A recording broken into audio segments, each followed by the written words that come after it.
Pihak Rusia melakukan penyerangan ke ibu kota Ukraina bertepatan dengan kunjungan PBB. Sekretaris Jenderal PBB Antonio Guterres mengaku syok atas pengeboman tersebut. Aksi ini pun mendapat kecaman keras dari pihak Ukraina yang menilai Rusia tak menghormati lembaga internasional.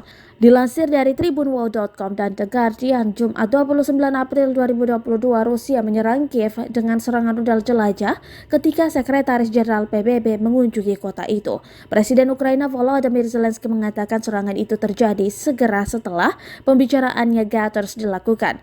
Ini mengatakan banyak tentang sikap Rusia yang sebenarnya terhadap lembaga-lembaga global, tentang upaya kepemimpinan Rusia untuk mempermalukan PBB dan segala sesuatu yang diwakili oleh organisasi, ujar Zelensky.